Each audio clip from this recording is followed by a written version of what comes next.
Check 1 2 1 2. Ladies and gentlemen, your streaming and YouTube personality panel.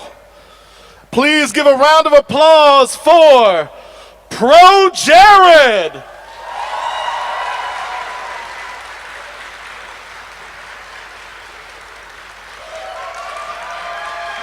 Totalbiscuit.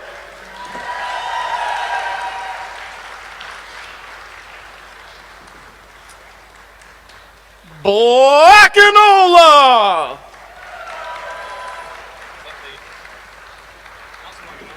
The Tails Channel.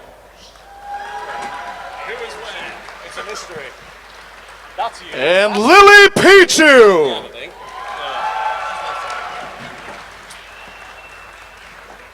That was really well organized. Please give a round of applause for the attendees.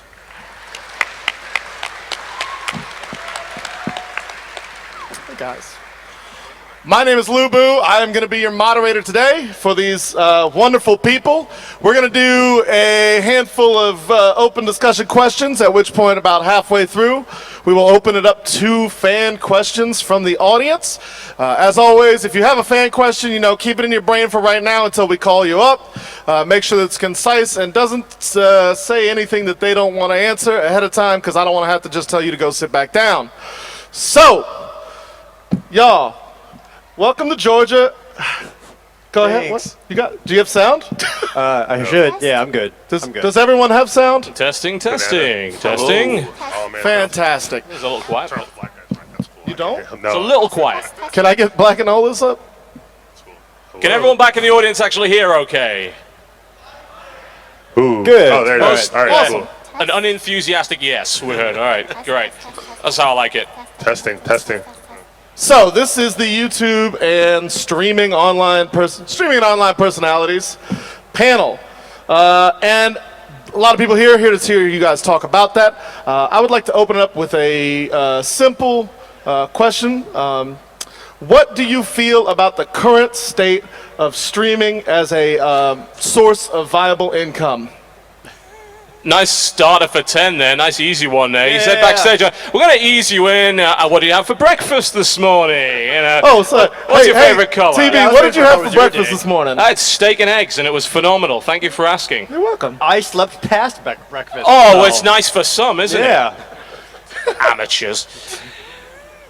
The state of streaming as a form of revenue. Yes. Cool. Nice to get on the really exciting topic to start with then. That's good. I like to start with something very open. Yeah, I mean, the people here are absolutely here to listen to analytics and monthly earning reports and things like that. It's actually a board meeting. Do you feel like it is easier right now in the current state of things, to jump in and start making revenue as a Twitch streamer or as a YouTube creator than it was 4 or 5 years ago? That's an interesting question, because like 4 or 5 years ago, jumping in as a YouTuber in particular, doing gaming was not impossible. You basically had to sell your soul, in some cases quite literally, to machinima in order to make any money on YouTube at all.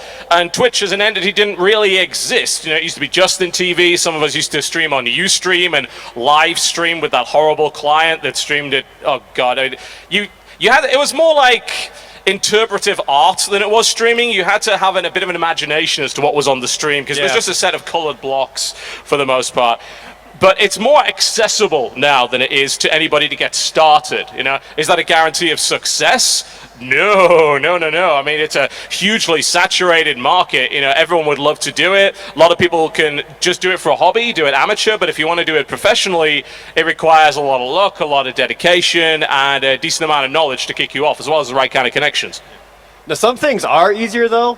Like creating a new YouTube channel, for the most part, you can almost instantly get yourself monetized. Yeah, you can, Whereas absolutely. before, Google had to say, you are allowed to do that. So can you make 10 cents, which is money? Yeah, that's pretty easy.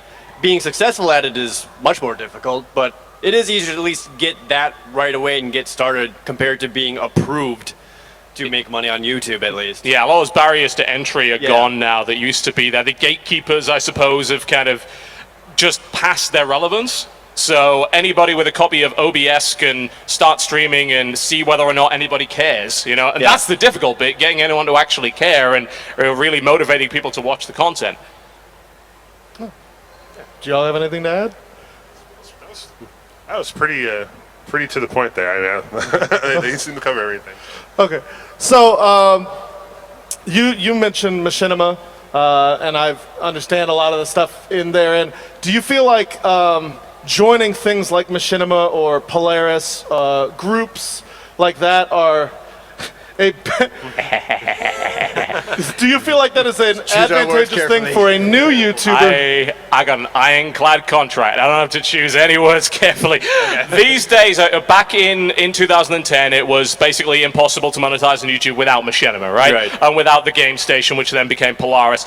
These days, if you want to monetize, if you want to get involved, joining a network is maybe one of the worst things you could do. It makes no financial sense. The benefits to doing it are minimal. They'll preach about how you get connected with everybody and how you'll get opportunities to collab with everybody and how you get to work with professionals and experienced marketing managers. And no, you won't. Not in the slightest. You get a certain kind of level of protection, and you can have them kind of act as an agent for you. But when it comes to growth, they're hopeless. They're utterly hopeless at growing your channel. I've said this before to a lot of other people asking me about YouTube advice, especially when it comes to joining networks or whatever. And I've always said this for a couple of years now, but more and more frequently, networks are becoming obsolete. They are, absolutely. Like, they were a sinking ship.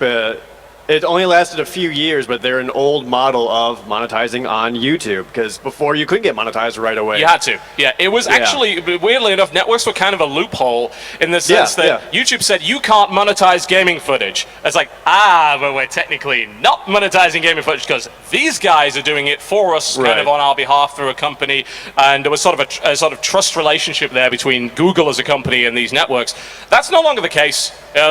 If you want to join a network and you think that maybe it's a small network with people you want to work with, cool, but get some kind of guarantee down that you'll actually be able to work with them. Because I think there's a great expectation that anyone that joins a network is instantly going to get to work with established channels. It just does not happen. Like, it really doesn't. You've got to build those connections yourself over time. So we all have channels here. How often do you guys get emails from some network just being like, your channel's great, we think it'd be awesome if you joined us, even though you're very clearly with some other network or don't need one? Every day. Yeah. Every day. Most of them are misspelled, right? Yeah. Yeah, I have one, every single one. Yeah, it's crazy. I've yet to read a single network request from someone that can spell, which is not.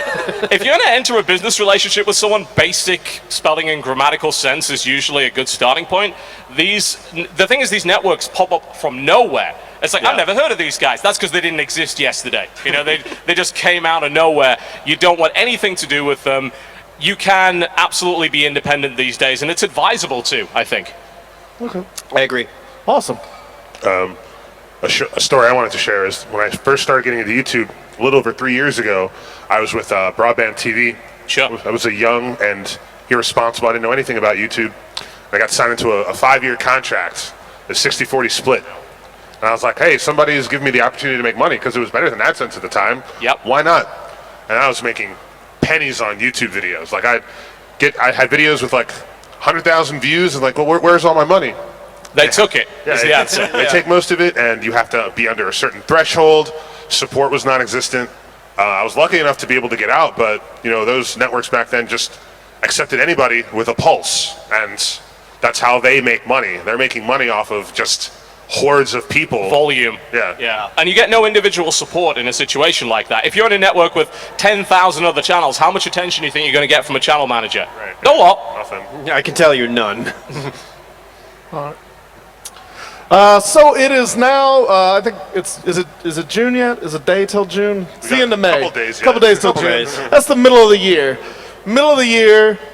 Can you tell me what your game of the year would be if we had to decide right now, and why it's Overwatch?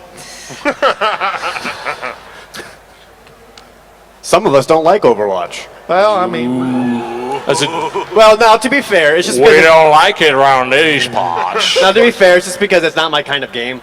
Like, I wasn't really a big fan of Team Fortress 2 either. Like, the competitive shooter stuff, Sure. not really for me. It probably is a really good game. I believe it, just not for me. I can't wait for your 4 out of 10 review. That is going to be phenomenally entertaining.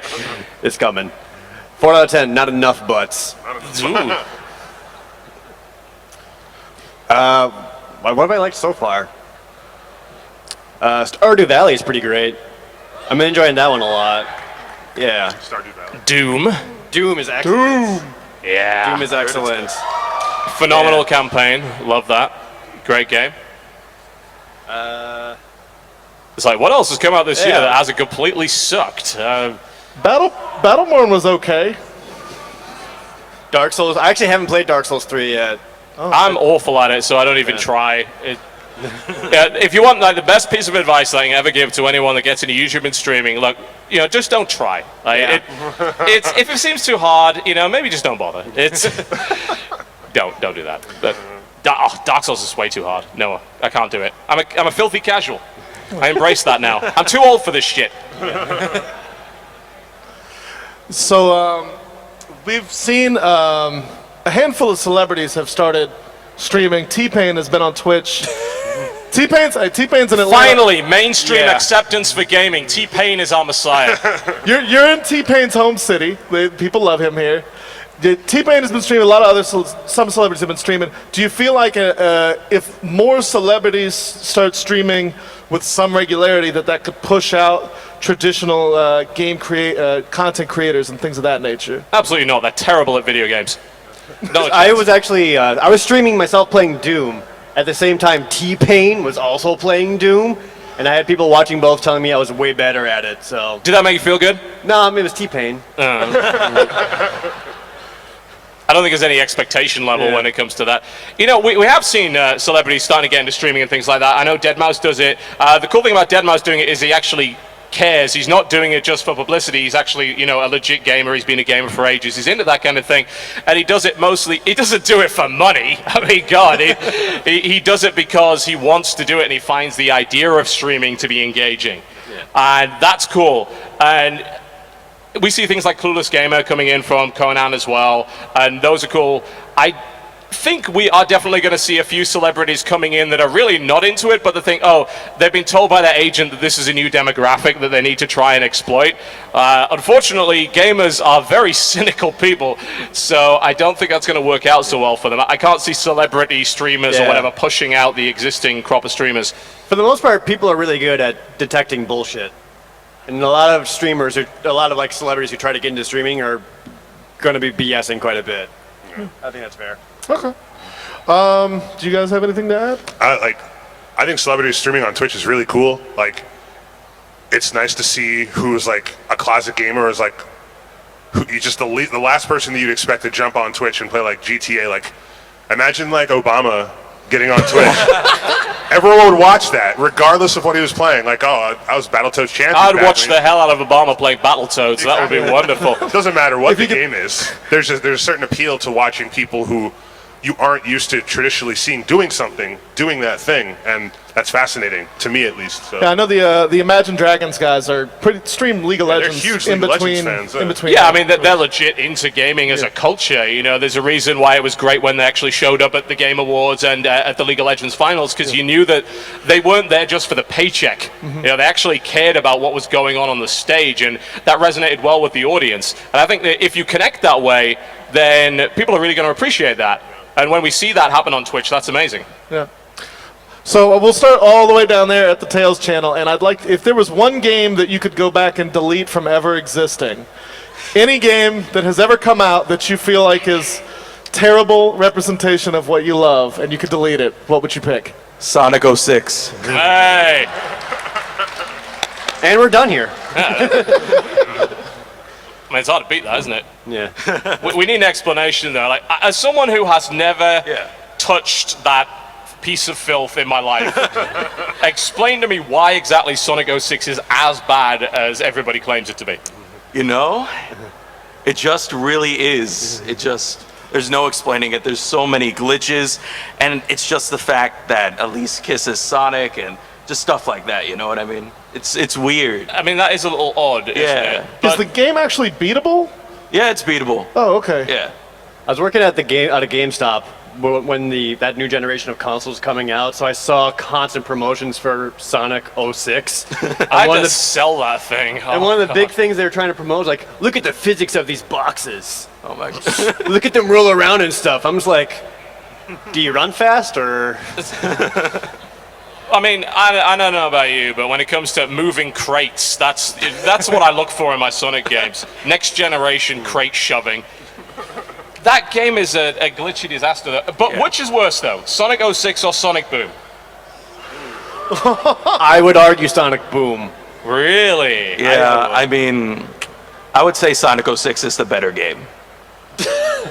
Actually. I know what I'm saying, but I mean. It's like, would you rather have your left leg chopped off or your right leg chopped off? Abomination. Do you have a game you would remove?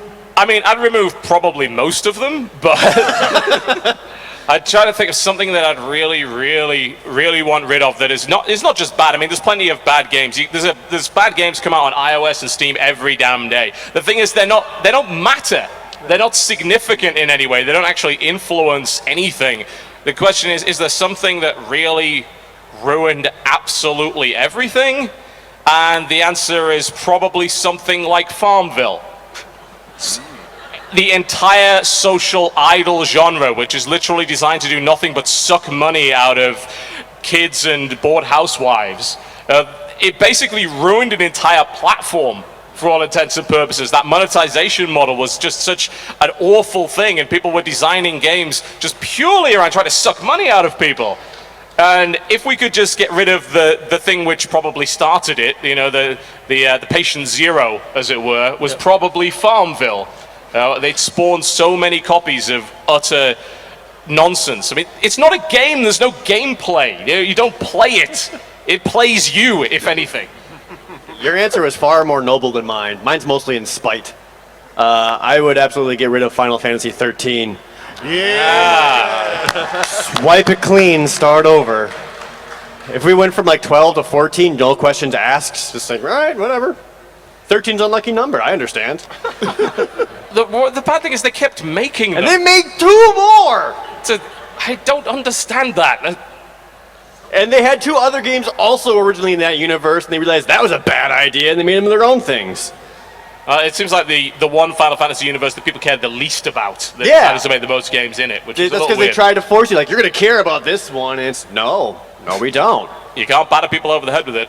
It's taken you 10 years to make a Jito, now 15. I didn't remember that game existed. It was announced in 2006. Jesus. Squeenix, why?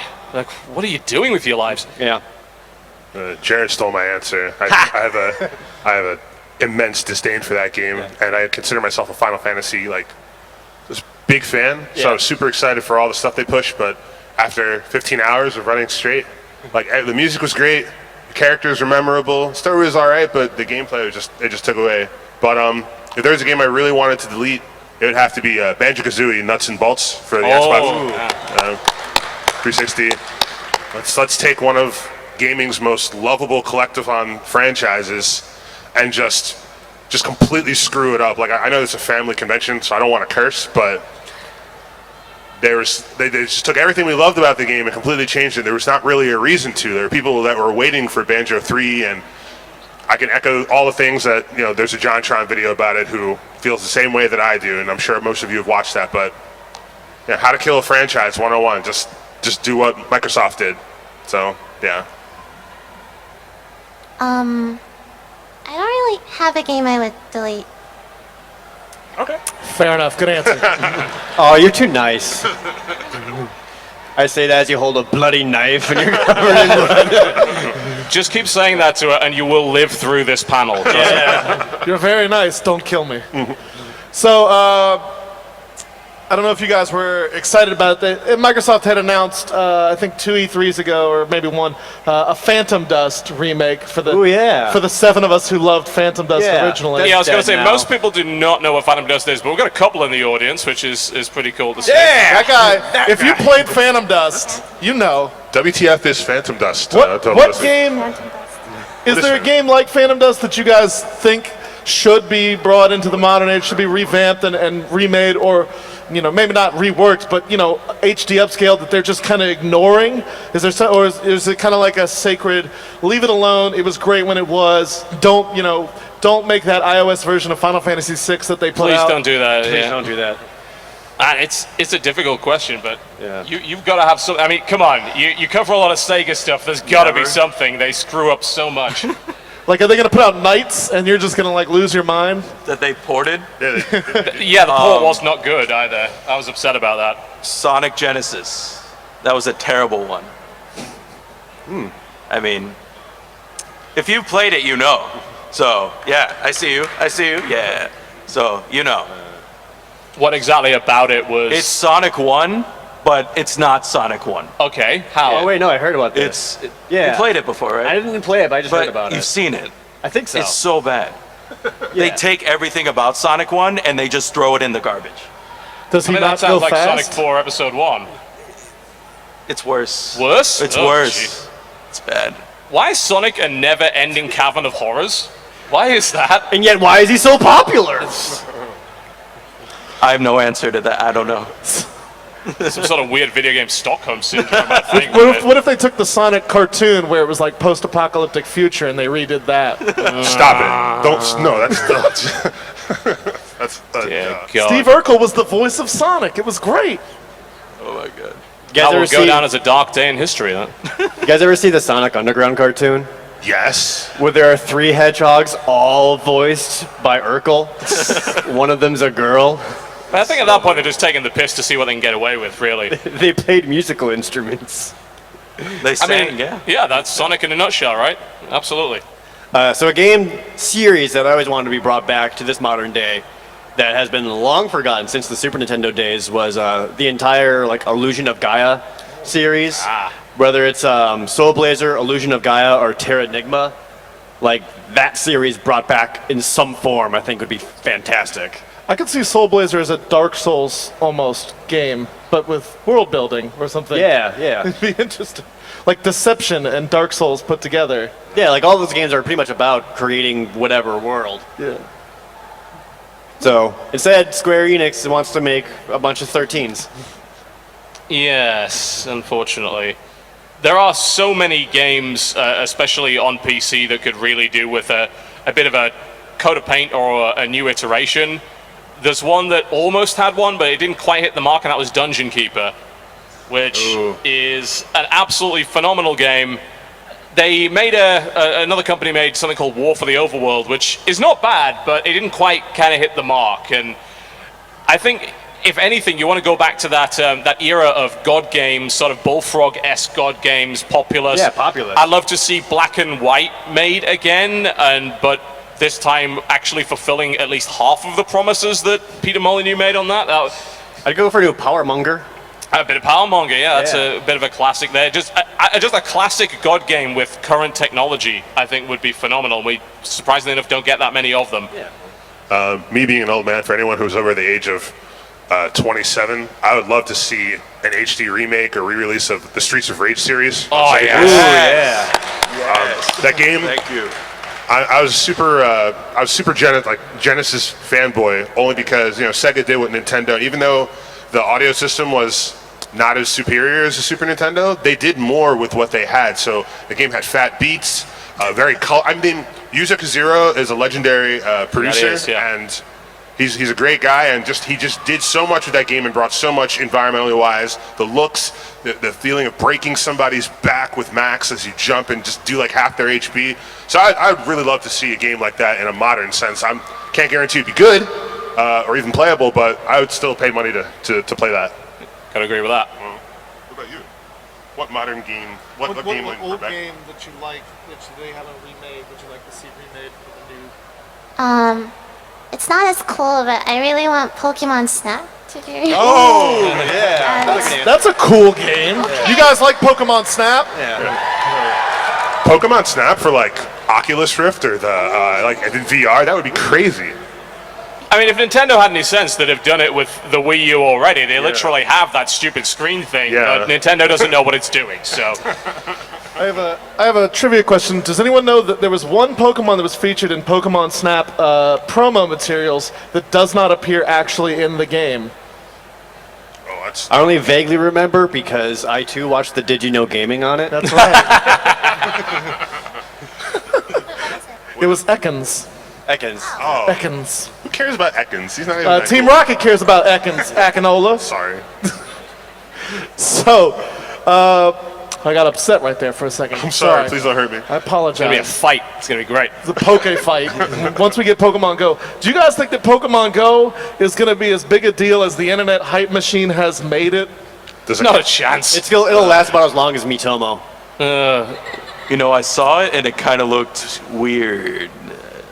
Yeah, I don't know. I feel like if it puts people in real danger, like to catch this Pokemon, you have to travel to like North Korea, like a GPS like that. You can't catch them all, then like what are you doing playing Pokemon Go? So if it puts people in actual danger, then I would like to see how that pans out. But if it's just like you go around and here's a random squirrel or something like that, like I'm in the islands, like I'm in the Jamaica, I can only catch this Pokemon if I travel here or something Yeah, like if that. That would you, be have to, cool. if you have to like go to actual locations to get certain Pokemon, that'd be way cool. Like in order to get an Onix, you have to go to the Grand Canyon. Yeah, that'd that be way if cool. someone has an Onix, you're like, oh, jeez, they're legit. Yeah. If you wanted to catch a Rattata, you'd have to run into traffic and.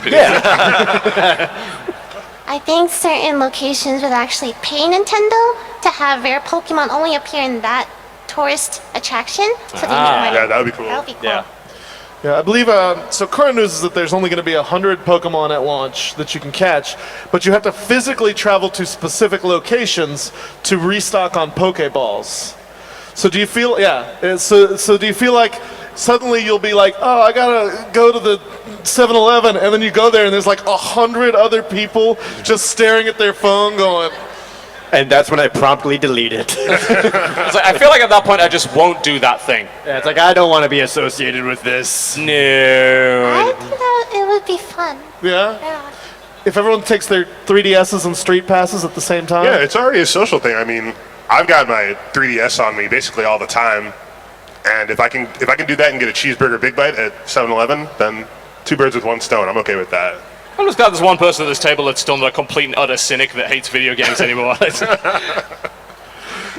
All right, so this will be my last question before we start taking fan questions. What is I want one rumor for you guys for the Nintendo NX. Just throw out what you think the Nintendo NX is going to have in it. I don't care how plausible it could possibly be. It's the new Nintendo It'll have system. games. It will You're be a a liar! success. Aha. It's like the new My rumor will be it'll have actual VR capabilities that most people don't even realize. Well, like hidden VR capabilities, like you've got to try and put various parts of it on your face to see whether or not it works. Yeah, actual implants are required. Oh, right. Okay. It's going to be Ocular like implants, Hal yeah. that's watching you sleep and it has like a red eye. Yeah, you lose some of your essence, Shadowrun style. Ah, okay. Yeah. That's how it works. I see. It will not be as powerful as its brothers and sisters in the same generation, but I'll still buy it anyway. I've never heard of it, but it's Nintendo, and they're always cool. Hopefully a new F-Zero game. Yeah. It wouldn't surprise me if it had some sort of biomonitoring, some sort of heartbeat sensor. They've been working on that stuff for ages, and I have a feeling they're going to try and force it in there somewhere. It's going to be awful and obnoxious. Everyone's going to absolutely hate it. It's going to combine the Wiimote and the Kinect and a biometric sensor for your wrist. And Good it's lord. Like a going to transformer. track you through the house. All right. So, we're going to start taking questions from the audience. What I would like is for everyone to line up cordially in the middle. You will have one question. Please make it a valuable one. If I can get Tech Ops, if you have an extra mic, that would be awesome. If not, that's okay. They'll just yell. They're adults. Oh, there's a mic. I can't see this far. The lights are so. Just line up behind that young man. Man? Yes, nailed it. Oh, thank you. And I can't see. Shit. All right, so go ahead. What is your question? Yes, my question is for Jared. So, What? It's up. This is going well so far. So, dude. You said Final Fantasy 13 was Yeah. the game you would erase from existence, but you've on your channel Speak talked into the about mic. Speak up into the mic. you on your channel Hey. have talked about awful games such as Highlight, Yeah. Two Worlds, and Drake of the 99 Dragons. Why not those? Why those? Why not those? Oh, why not those? Compared to Because Final Fantasy 13. I mean, no matter what, those will just always be bad. Whereas 13 ruined itself and whatever pedigree Final Fantasy had.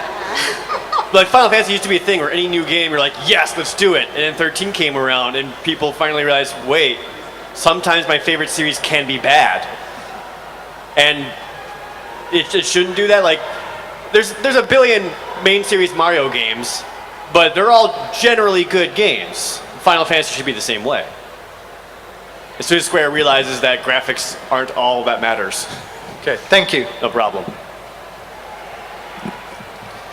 Hey, this is a general question, but you said building an audience is the hardest part of, creating your channel or streaming channel. So for people who are new and have, 2 or 3 views, how are they supposed to get the feedback to improve their content? With great difficulty. Yeah. Generally speaking, find a couple of trusted friends who you can trust to be honest with you and not bullshit you. Because in order to actually grow an audience of any sort, you're going to have to set yourself up in a position where you can get people to care about what you're doing. The first thing to try and do is to get a friend to, without lying to you, care about what you're doing. If you can do that, then not only do you have a source of great feedback, reliable feedback, but you've also proven that somebody will watch your stuff. And then you can kind of grow from there. There's no magic formula to building a huge audience other than consistency once you've started to grow it. But starting small, starting with your friends, with with people that you actually know, and getting feedback, genuine feedback from them, honest, brutally honest feedback from them is often the best way to start. Yeah. Even to this day, I still ask my friends, hey, does this suck? They're like, yeah. It's the most important piece of feedback I think we still get is we have other channels that will tell us, and I can ask them brutally honestly, like, is my latest video a rambling piece of crap? And they'll tell me, yes, if it is, whereas if you ask the audience, you're getting a very skewed answer, and it's very difficult to figure out if it represents someone that really cares about what you're doing or is just answering for attention. It's tricky. Right. Yeah, it just, for the most part, comes down to perseverance. You just have to, it builds so slowly over time, but at some point, it just kind of snowballs, where it's based on whatever YouTube algorithm or people sharing it or whatever. Like, it starts building up quickly, but that initial climb is painstaking. And the vast majority of people can't make it, and that's okay. As long as you're making content that you enjoy and you feel fulfilled making, that's always the most important thing. And even the people that got successful, when they stopped finding fulfillment, their content just went downhill, and a lot of those guys don't do this job anymore. So I always advise to everybody, make what you want to make something that you're actually genuinely passionate about, and success will hopefully find you from there. Thank you. Thanks for your question. I have a question for Matthew, aka the Dalai Lama of Pajama. Because we went to What's up, camp fam? together. Is that your rap name? He wore pajamas everywhere in 100-degree weather in South Carolina. Oh in my Camp God. Thunderbird. That was a long time ago. I know. Oh my God. What's up, man? So, why do you keep playing Sonic games even though they're just so bad? In my heart, I love the franchise. I've met so many great people at Sega and stuff, met so many great friends from it, and it's just what I do, I guess. I kind of went off of it, and it just spiraled from there, and I like what I do. It's really fun, and I guess I'm really humbled from the people I meet. Even sitting here right now is really cool, and yeah, that's why I do it. Is this a muted cry for help? Save me, please. There is no help for Sonic fans. Save me. Also, do you remember me from 6 years ago when we were on a bus and listened to Pokemon dubstep for 2 hours? Pokemon dubstep. I really was a kid back then. Apparently, I'm missing all these great parties. What the hell? This dude's got glowing nipples. I want to go where he's Yeah, going. I had a. It's a Kill la Kill cosplay, Is right? it okay that I find this normal now? Thanks, dude. Thank you, man. Hey guys. Oh, wait. All right. Sorry about that. First off, Jared, thanks for that Mortal Kombat 2 cartridge from yesterday. No problem, dude. Anytime. And I asked you this yesterday, and I thought, why not ask the other four, just for the heck of it. What is your all-time favorite game and why? This goes out for all of you. I said it during my panel yesterday, but I'll repeat it for those who weren't there. My favorite of all time is Final Fantasy VI. Yeah. The best Final Fantasy. And now I understand my frustration with 13. Yeah, 6 is just my favorite RPG of all time, favorite game. Love the characters, love the story, love the world. Yeah. I guess. Metal Gear Solid 5. Yeah, I love that game so much. 5 is your favorite of all time? I love it. I'm still on 4. I love it. Okay, I don't know. that's fine. Still on 4. I mean, 3's better, but that's fine. It's okay to be wrong sometimes. I mean, I'm sorry, I prefer stories that matter. Can we borrow a weapon? There's plenty in the crowd here. Meet me after lunch today. That one. Yeah. Fight me. That's what I'm talking about. You want to? Go for it. Well, I mean, mine used to be like for the longest time Deus Ex, the original Deus Ex, but just I keep going back to that game and discovering something new every time I play it because there's just so much hidden in that game and there's so many hidden options and emergent gameplay scenarios that just end up surprising me, despite the fact that that game is ancient as hell. But you know, recently I think it was supplanted by a short game that was about 2 hours long called Brothers: A Tale of Two Sons, which was probably one of the only games that really managed to connect on a truly sort of emotional level with me. You know, most of the time I just play games because games are fun. You know, I like shooting demons in the face. You know, it's all good. I love great game mechanics, but that one, there was just this unique combination of storytelling and narrative with what you were doing and how you were interfacing with the game. You controlled one brother with each of the two analog sticks, and you felt very connected to those characters in a very unique way. And I think it's just an amazing example of what games can become in future. So I've been kind of saying that for a while, and people have been calling me an insufferable hipster for it. And you know, I'm okay with that. I'll take that. That's cool. All right.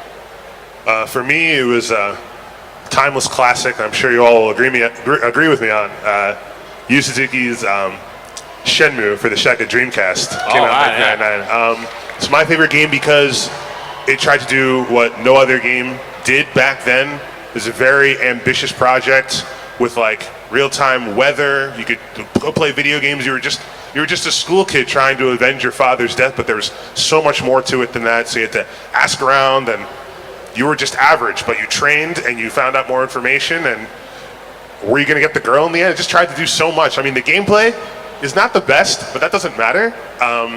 They tried to expand on it in 2, and when they announced the 3rd one, what was it, the Sony Game Awards or something like that? I literally cried. Like I immediately pledged like a couple $100 to the project. So yeah, I was like, love Shenmue.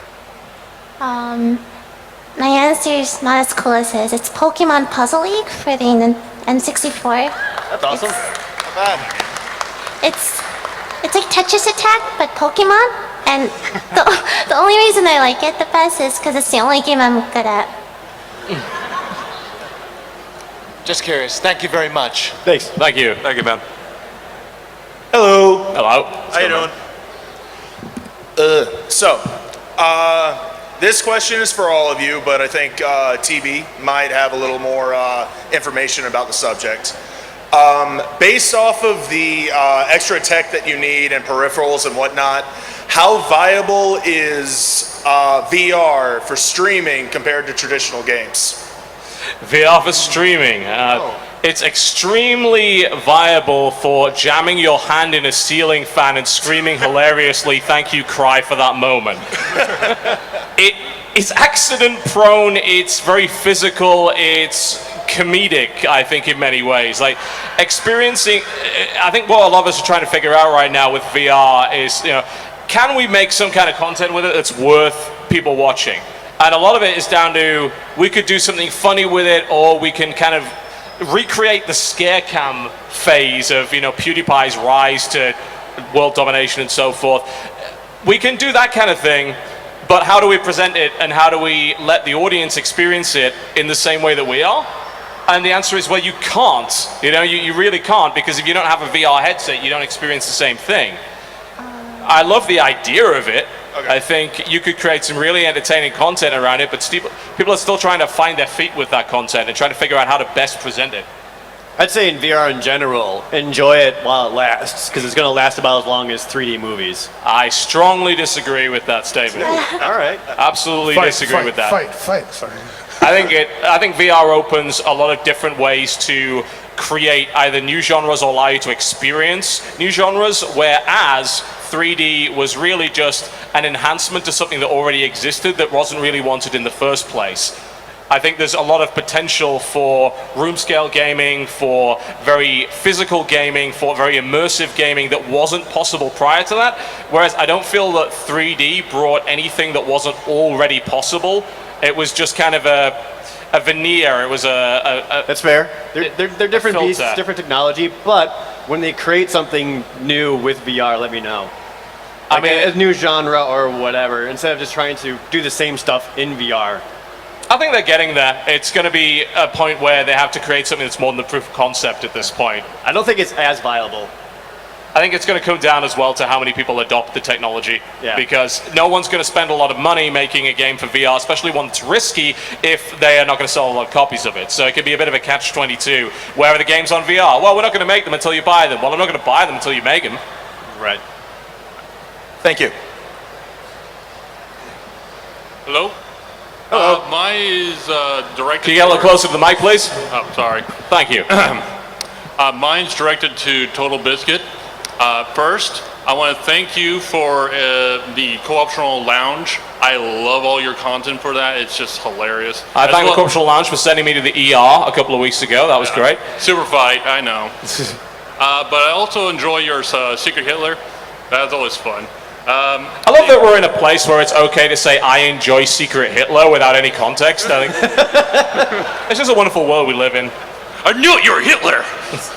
Okay, but anyway, I want to ask you into the microphone. Close up the mic. We can't hear you. Sorry. I want to ask you about. Have you heard the rumor about Krendor's trying to start up another Blood Bowl league?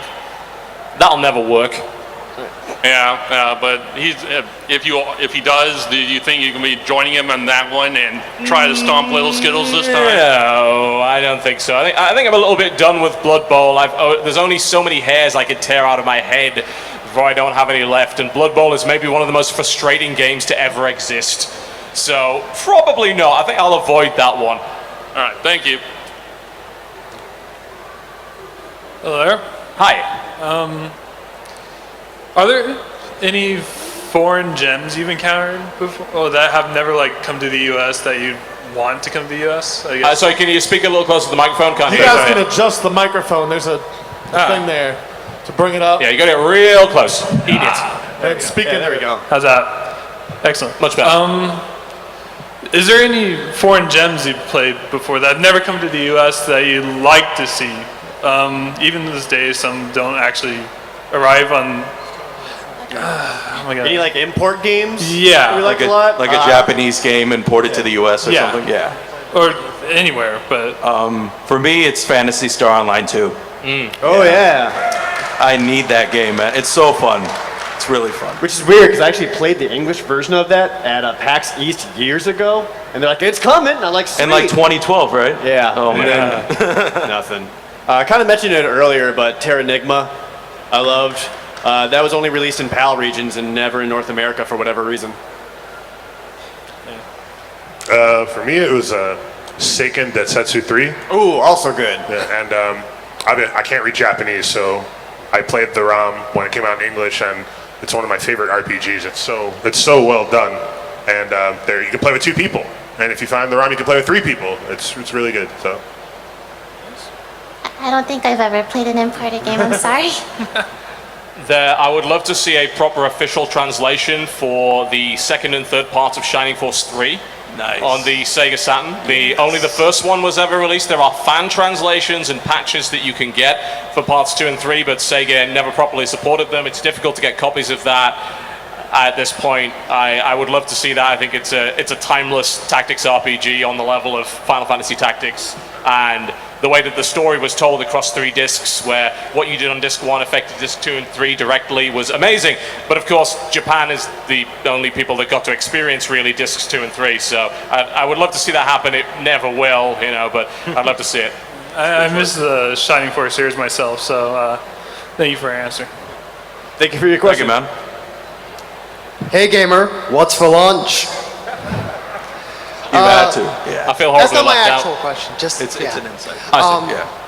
What's up, man? So, for getting started on internet platforms like YouTube and streaming, I feel like I already know the answer. But would you prefer? Can you speak closer to the mic, my dude? Yeah, sorry. No, it's would okay. you prefer to start out with a popular game that a lot of people would watch, or a game that you yourself feel personal to, and then people realize that you're being real about what you're streaming / making a video of? I personally, my channel started off with pretty much all of my videos are stuff that I have personal history with or something I'm passionate about, good or bad, rather than chasing after whatever is popular. The first video I ever did as ProJared was on 2 Worlds.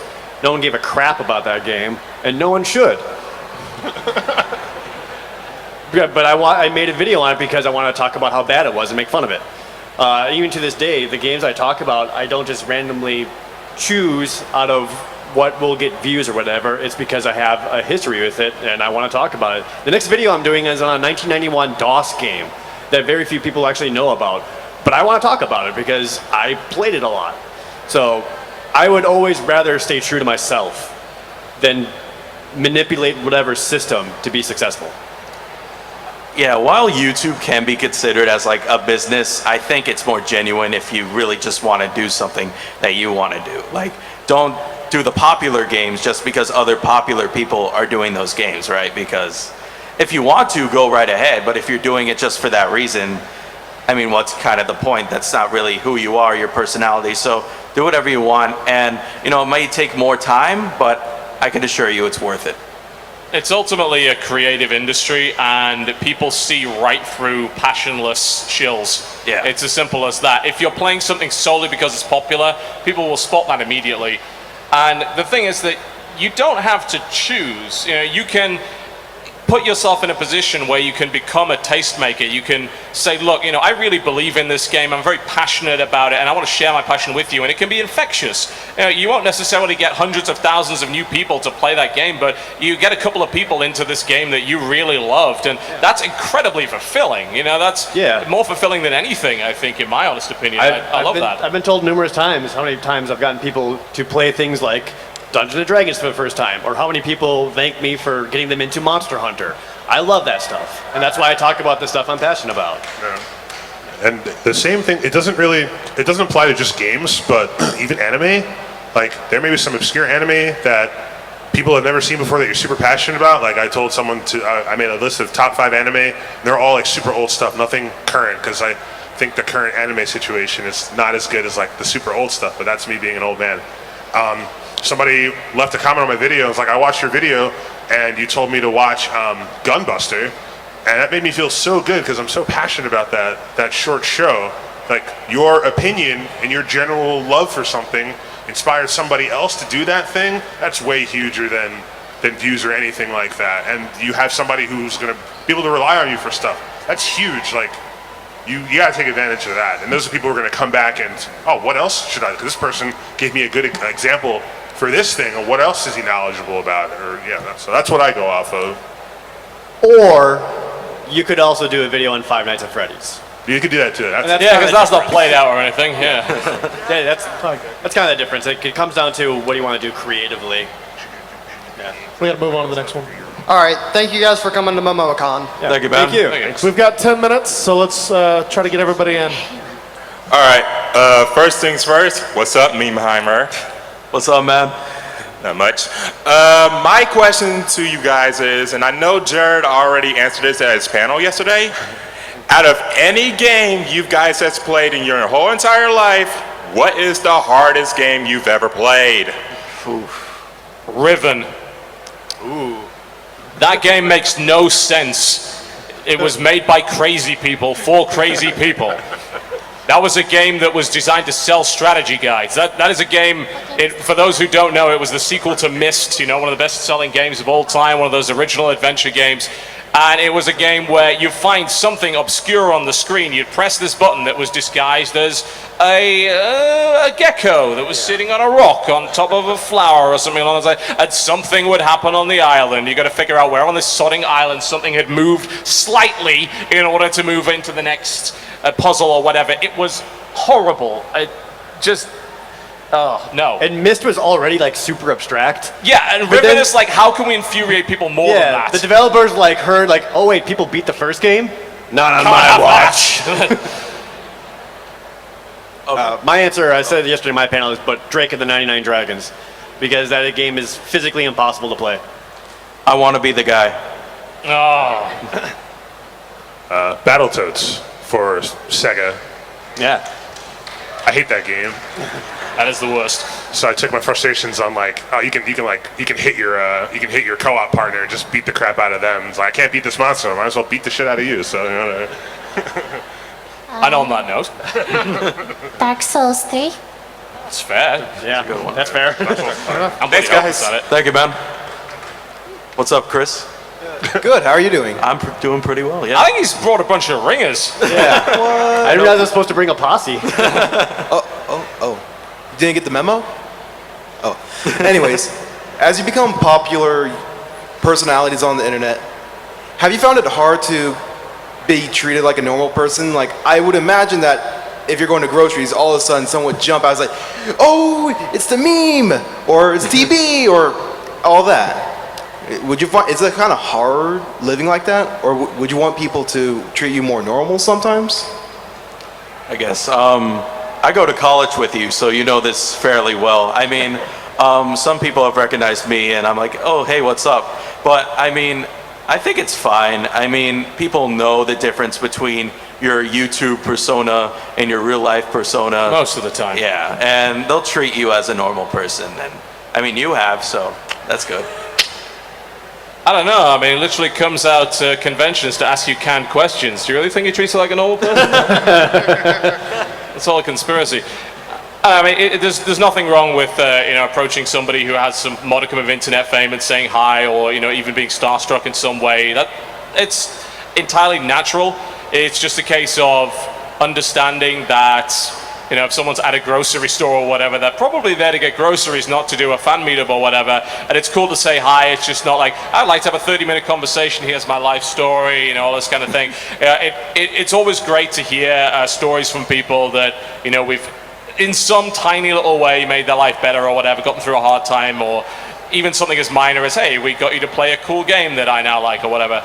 It's just a case of, none of us are ever going to get used to that, I don't think. No. I don't think anybody ever does. And it can be certainly overwhelming at times. Yeah. Yeah, I mean, there are days where you just want to not interact with anyone ever. Yeah. But you have to. Thank you, college. Yeah. Oh, I remember I'll never forget the first day that I met like my very first fan, and it was the best I felt in my entire life. And every time I meet somebody, it feels like the exact first day. As long as I'm not eating or playing video games, I'm generally approachable. Like, what you see is what you get. I know I'm like super large, and people always, oh, you're so much like taller in real life. It's like, I can't believe you're black. Like, wait, what? Like, what? So, like, aside from those things, I love it when people come and say hi, because at the end of the day, we're all people. So yeah, just as long as I'm not, like, if you disturb me while I'm eating, I will fight you. But other than that, I love when people say hi. You should never be afraid to say hi. I love saying hi to people. Totally. Yeah, everything he just said. Thank you for your time. Thanks, Chris. Thanks. All right. Hi, guys. What's up, man? Hey, Matt. So, this first one's for TV. You were talking about gameplay loops. And Yeah, lower the mic slightly. Could you so speak directly towards into your the mouth. mic? Fantastic. Just get all up close. Make love to the mic there. Yeah. totally do that. Okay. So TB, you were talking about the gameplay loop and how you like multiplayer games, right? Because of the PvP gameplay always being different. Now, how does it compare to tabletop for you? Because when you do a game design class or something, that's one of the first things you have to do. And then the second question, I'm going to rapid fire this. For any of you guys that use scripts, particularly Jared, and I'm sure TB, you use some sort of outline. As a second major of mine being English, how many drafts do you guys have to go through? What kind of like average page word count do you guys go through? What is that like for you guys? Also, Matt, you're doing a great job. Thank you, man. We have 5 minutes left, and there's one question. I'm slightly lost on that question, I have to admit. Yeah, so pick one question and All right. ask it. TB, yes. The question about the gameplay loop. Ah? You like tabletop a lot. Yeah. It's about a different experience every time. Tabletop is also like that. How does that compare for you with like the PvP experience and multiplayer like you were talking about yesterday in your panel? The different experience? I think there's a very sort of unique social aspect to tabletop gaming that isn't really present in any other kind of multiplayer game. We're seeing it sort of start to creep in to regular multiplayer games. I think like the popularity of stuff like Trouble in Terrorist Town and Prop Hunt, they actually have this weird sort of social aspect to them that I think is very compelling to people. And those aspects have existed in tabletop gaming and pen and paper gaming for decades now. And I think that the recent explosion of the popularity of board gaming, tabletop, pen and paper is down to people's desire to try and find that lost bit of social aspect that used to be in old school multiplayer gaming when you'd play Doom or Quake on a LAN with your friends. Right. Now it's all matchmaking. You know, you generally don't meet friends in a match-made lobby or whatever for whatever game, Right. but you sit down with your friends and you play a tabletop game, you play a card game or anything along those lines. I think you can very much get that lost X factor that used to be in old school multiplayer gaming. I love tabletop gaming to death. I think if I could just do tabletop gaming as my only job, if I could build an entire career around that, I think I probably would, because every time I sit down at a table with friends, I always come out of it feeling like I've had such a great time. Right, WTF. I just love to see more elements of that incorporated into what we're doing with online multiplayer gaming as well, and I think that's starting to happen a bit, and that's great. WTF is Cavernia. Thank you for your time, guys. Thank you. Thank you, Matt. Thank you. Hi, hi, Lily. Hi, Lily. What made you start playing League? What made What made you start playing? What made you start playing League? It was really popular at the time, and all my friends were playing it, so I just copied them. Same. Bye. Thank you. Nice. Awesome. Good afternoon. Hello. All right, this is specifically for like ProJared. What's up? All right, you see, I've been a pretty big Fire Emblem fan for like a while, and like, have you ever heard of like that crossover thing with Shin Megami Tensei? Oh, for Fire Emblem and Shin Megami? Yeah. Yeah, I know of it. Yeah, I'm still kind of on and off about it. Like at the direct, like I looked at it and it was. I heard from I will someone that say- it's really good. Yeah, I will say I'm not super excited for it. Yeah, like I mean, I'm still gonna try it out of morbid curiosity, but that is not what I expected at all when they said they're doing Fire Emblem cross Shin Megami Tensei. I thought it was gonna be like a bit darker. Like, Yeah, I mean, at least in my opinion. I'll try it, but I mean, maybe it's just because I'm old now, but immediately any game that's set in a high school or is about high schoolers or high school problems, I just don't care about anymore. It's about 85% of Japanese imports then. Yeah, pretty much. I mean, I'll still try because I'm curious about the gameplay, but like the pop idols sensation, man, I don't know. I'll do it, but You'll do it for you. Yeah. I'll give it a shot. All right, now the last question coming up. Sorry, young lady. Hey, what's up, guys? So what do you think is the retro console that holds up the best? I'd say like PlayStation 1, back, like which one do you think holds up the best? Like the best games, like everything still works on it, Man, I'm surprised you said PS1 because I think that's maybe one of the toughest because it was one of the first that was really bringing polygonal graphics into the fray. And let's be honest, PS1 games look awful now. Those 3D games, like the early 3D games, aren't great anymore. A lot of their sprite-based PS1 games are still awesome. Yeah, I mean, if you play Sega Saturn sprite-based games in particular, there's some of the best-looking sprites you'll ever see outside of Neo Geo stuff. I still think like the Genesis or Mega Drive holds up really damn well. Yeah. You know, there's timeless games on that which have timeless aesthetics. You know, let's go for Sonic for instance. Yeah. Sonic is never going to look like an old game. At least not Sonic 1 through 3 anyway. The 3D ones will, but the 2D ones never will, because that aesthetic was just so clean and so bright and so awesome to look at that it's timeless. And the Genesis and the Mega Drive had so many games like that. I'd say Super Nintendo. I feel like that one holds up extremely well and just had such a rich library of whatever genre you want to play. Yeah, Super Nintendo. Yeah. I'd also throw an all-ball answer of Game Boy Advance. I feel like Game Boy Advance also holds up really well. Actually, come to think of it. Compared to like original Game Boy or Game Boy Man, I remember Color. playing Duke 3D on that, and it's like, wow, what can a handheld device do? This is incredible. You know, being able to play Doom and all sorts of things like that on it. Man, I need to pick up a GBA again. Yeah. That's some great games on it. Does the GameCube count? Like, Which is weird because when GameCube came out, everyone hated it because it was the kiddie system. And yet most people love that system the most these days. Yeah. It's got phenomenal games on it. Yeah, Absolutely it really does. fantastic library on the GameCube. Crystal Chronicles. I agree with the GameCube. The GameCube, yeah. All right, thank you guys. Thank you, man. Thank you. Thank you guys so much for coming out. Please give a round of applause for your panelists. Nice going out, guys. Thank you, everybody. Do you guys have signings or anything you want to tell the fans about? I have an autograph session in 30 minutes. Come on by. I have an autograph session in 4 hours. I'm going to sleep. 6:30, 7:30 for those who haven't got autographs yet. I'll be there. And then also be sure to come to the Indie Games Award Show at 10 p.m. over in the other theater. Any League of Legends fans, if you want me and LilyPichu to sign stuff, we'll be out there at 3 o'clock. So yeah, 3 to 4, then 5 to 6. one of those two things. Come to the 3 o'clock one. Sonic 25th anniversary panel tonight at 11:30. All right. Thank you guys so much. Thank you, everybody. Thank you. Dude.